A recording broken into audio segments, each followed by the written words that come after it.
Apolline de Malherbe. 7h43 sur RMC et RMC Découverte. Dans un instant, on sera par téléphone avec Clément Chauvel qui coordonne les opérations de Médecins sans frontières en Indonésie. On reviendra bien sûr sur ce tsunami terrible qui a déjà fait plus de 220 morts. Mais parlons d'abord de ce grand débat national. Vous êtes avec nous en studio. Yann Brossat, bonjour. Bonjour. Vous êtes le porte-parole du Parti communiste français, tête de liste du parti pour les européennes. On va parler notamment du mal-logement, qui est un des points sur lesquels vous travaillez particulièrement. Mais plus globalement, ce grand débat qui a commencé, qui est une réponse aux Gilets jaunes, il sera parallèle à la campagne des européennes. Quelle va être votre participation à ce carnet de doléances ? Mais d'abord, qu'il y ait des débats, c'est parfaitement normal. Simplement, j'ai quand même de très gros doutes sur la nature du débat organisé par le gouvernement, alors même que Benjamin Griveaux expliquait hier qu'il ne devait pas conduire à un changement de politique. Donc c'est quoi ? C'est juste pour faire une sorte de catharsis populaire, exactement. Mais il n'y aura pas de changement derrière, ça n'aura aucune conséquence ? Écouter, c'est bien, prendre en compte, c'est mieux. Or, j'ai de gros doutes sur la capacité du gouvernement à prendre en compte ce qui se raconte. Parce que si, dès le début du débat, on le borde au point de considérer, par exemple, que la question de l'impôt sur la fortune est une espèce de tabou qui ne doit pas être abordé, je ne vois pas bien l'intérêt que ça a. Donc moi, ce que je souhaite, c'est évidemment que les Français s'emparent de ce débat, mais surtout qu'ils ne lâchent pas l'affaire et que parallèlement, la mobilisation sociale, elle, continue, parce qu'il n'y a que par le rapport de force qu'on obtiendra que le gouvernement prenne en compte. La mobilisation sociale, revenons sur les manifestations. Alors certes, il y a de moins en moins de manifestants physiquement sur les places, sur les ronds-points ou dans les rues des villes les samedis, mais ceux qui restent sont très violents. On a vu les images aux Champs-Élysées. Est-ce que vous avez le sentiment que ces images-là, à la fois de violence vis-à-vis des policiers, de propos antisémites, sont représentatives du mouvement ? Est-ce qu'il y a une dérive ?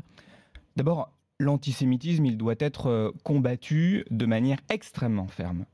Qu'est-ce qui fait là cet antisémitisme, Yann Brossat ? Je crois qu'il y a un certain nombre de groupes d'ultra-droite dans la mouvance de Dieudonné qui cherchent à se greffer à ce mouvement et qui cherchent à récupérer ce mouvement. Et ça n'est évidemment pas acceptable. Ces gens sont des parasites. D'ailleurs, honnêtement, quel est le point commun entre Dieudonné, qui est un millionnaire, qui est par ailleurs soupçonné de fraude fiscale, et la jeune femme que j'ai rencontrée, gilet jaune, à Saint-Amand-les-Eaux, qui se bat pour son pouvoir d'achat. Il n'a pas de problème de pouvoir d'achat, Dieudonné, qu'on voit partout depuis quelques semaines maintenant. Donc ces gens-là, ce sont des parasites et effectivement, ils doivent être dénoncés. Mais vous dites que les mouvements sociaux doivent continuer. Ça veut dire quoi ? Vous appelez à ce qu'il y ait davantage de gilets jaunes, à ce qu'à partir de janvier, après la trêve en quelque sorte des fêtes, ils retournent dans la rue ? Mais il y a les gilets jaunes, mais il n'y aura pas que les gilets jaunes.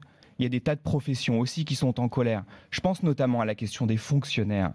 Vous savez, les fonctionnaires, ils vont subir pour la 8e année consécutive un gel de leur point d'indice. Il y a un geste qui a été fait en direction des fonctionnaires de police. Mais il y a plein d'autres fonctionnaires qui aujourd'hui vivent dans des conditions abominables. Je pense notamment aux infirmières qui subissent une dégradation de leurs conditions de travail et qui ont des tout petits salaires. Ces gens-là, ils vont se mettre en mouvement, j'en suis convaincu, à partir du mois de janvier. Donc bien sûr, les gilets jaunes, mais aussi les blouses blanches, mais plein d'autres professions qui, vous le verrez, seront en mouvement. Est-ce que les réponses d'Emmanuel Macron, qui a quand même décidé de rajouter 100 € au SMIC, de faire un certain nombre d'aides, est-ce que vous estimez que c'est quand même un bon début ?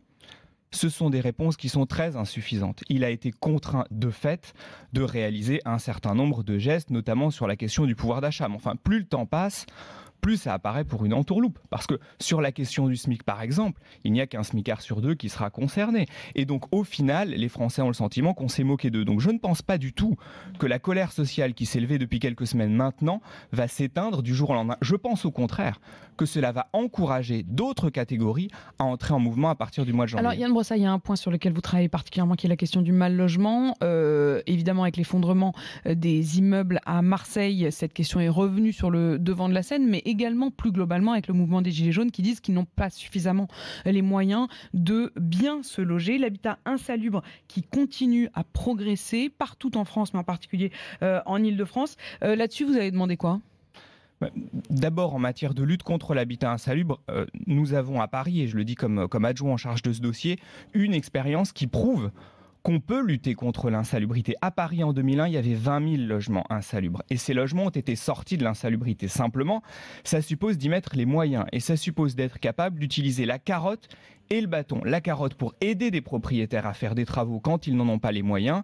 Le bâton quand on a affaire à des marchands de sommeil. Et d'ailleurs, il y a une nouvelle disposition que nous avons réussi à instaurer qui nous permettra maintenant d'exproprier un propriétaire marchand de sommeil lorsqu'il refuse de faire des travaux sans qu'il soit indemnisé. Vous savez que jusqu'à présent, quand on était confronté à un marchand de sommeil, on devait l'indemniser pour pouvoir s'approprier son immeuble. Vous savez, à Paris, nous avons dû payer 5 millions d'euros pour indemniser un marchand de sommeil qui avait sévi dans le 18e arrondissement. Donc ça, c'est fini. Donc ça, c'est fini. Ça, c'est fini. Et maintenant, nous aurons la possibilité de confisquer les biens. C'est d'ailleurs une disposition que nous utiliserons à Paris de manière systématique parce que nos impôts n'ont pas vocation à engraisser des salauds. Un dernier mot sur le référendum d'initiative citoyenne. Est-ce que le Parti communiste soutient cette proposition, cette initiative ? C'est une proposition que nous soutenons depuis le début des années 2000. Simplement, je pense qu'elle doit être cadrée et elle ne doit pas servir à remettre en cause des droits acquis, des droits qui ont parfois été obtenus de haute lutte.